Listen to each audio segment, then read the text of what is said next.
തൃശൂർ ചാവക്കാട് മണത്തറയിൽ വാഹനാപകടത്തിൽ ആനയുടെ കൊമ്പടർന്നു വീണു. ആനയെ ലോറിയിൽ കൊണ്ടുപോകുമ്പോഴാണ് അപകടം നടന്നത്. കൊളക്കാട് കുട്ടിക്കൃഷ്ണൻ എന്ന ആനയ്ക്കാണ് അപകടം സംഭവിച്ചത്. എതിരെ വന്ന ലോറിയിൽ ആനയുടെ കൊമ്പിടിക്കുകയായിരുന്നു. ഇന്ന് പുലർച്ചെയാണ് സംഭവം നടക്കുന്നത്. ഒരു ഉത്സവ പരിപാടി കഴിഞ്ഞ ശേഷം കൊളക്കാട് കുട്ടിക്കൃഷ്ണൻ എന്ന ആനയെ ലോറിയിൽ കോഴിക്കോട് ഭാഗത്തേക്ക് കൊണ്ടുവരികയായിരുന്നു. എന്നാൽ കൊടുങ്ങല്ലൂർ ഭാഗത്ത് വെച്ച് ആനയുടെ തലഭാഗം ലോറിയിൽ നിന്ന് പുറത്തു വരികയായിരുന്നു. എതിർദിശയിൽ വന്ന ഗ്യാസ് ലോറിയിൽ ആനയുടെ കൊമ്പിടിച്ചു.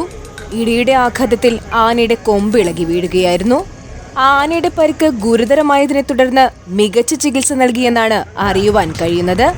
ഇപ്പോൾ ആനയുടെ നില തൃപ്തികരമാണെന്നും പറയുന്നുണ്ട്. ഇപ്പോൾ ആന ചാവക്കാട് ഭാഗത്ത് താൽക്കാലിക ആനത്തറയിലാണുള്ളത്. ഇടിയുടെ ആഘാതത്തിൽ ആനയുടെ ഇടതുകൊമ്പ് പൂർണ്ണമായും ഇളകിപ്പോയി. വലതുകൊമ്പിന് ഭാഗികമായും പൊട്ടലുണ്ടായിട്ടുണ്ട്.